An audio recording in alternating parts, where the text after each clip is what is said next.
Good afternoon, ladies and gentlemen. This is my privilege to be here with you today, despite the fact that I am here virtually. And as some of you may be aware, I come from Poland. And that is the main reason that I would like to focus my presentation today on the situation of immigration in Poland. And during my speech, I would like to cover the following aspects. Firstly, I will present you with some statistics relating migrants in Poland. Secondly, I will shed some light on the refugees situation. And thirdly, I will draw some conclusions. First of all, Poland is a relatively homogeneous country. It has 38 million inhabitants and only 175,000 refugees. And around 5,400 of these refugees are of African origin.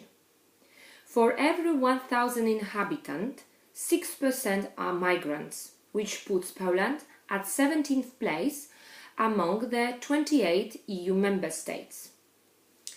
And according to a 2013 study by the Center for Research on Prejudice at Warsaw University, over a third of Poles, so some 36%, believe that there are too many migrants. It is a view mostly by people from larger cities, the elderly, and with lower level of education. But let's look at some more statistics. Almost two-thirds of respondents believe that Poland can't really afford to have more migrants. And the attitude towards migrants is widely associated with the fear of radical Islam.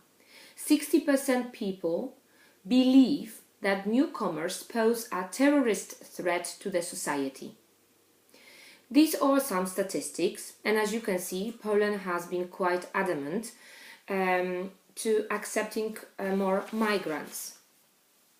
And this attitude meant that Poland was among these EU governments holding out the European Commission plans to resettle 400,000 asylum seekers from Italy and Greece and 20,000 refugees outside of Europe. However, since the migration crisis started, Poland has already taken 2,000 immigrants, and additionally, Poland will take approximately 4,500 refugees. How is it going to happen? Well, the whole process will be spread over 2 years, 2016 and 2017. The refugees will be coming in small groups, 150 people every 4 months. And these refugees, they are currently in Greece and Italy, but they mainly are citizens of Syria and Eritrea.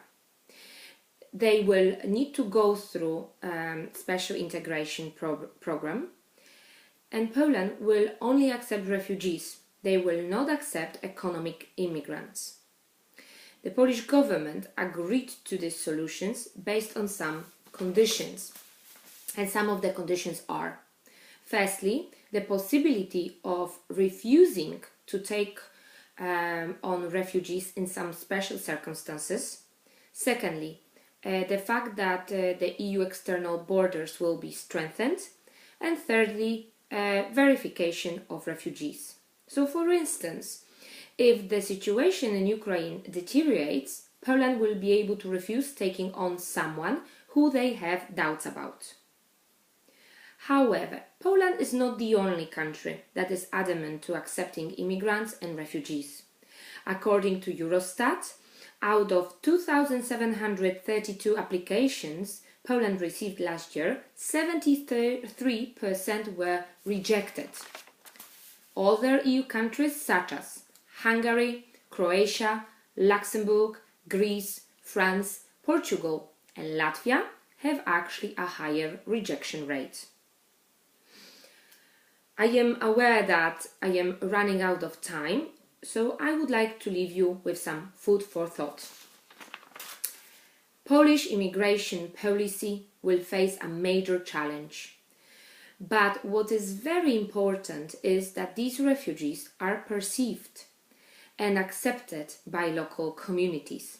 If they are rejected, they will start building their own ghettos, and this will further deepen isolation and separation.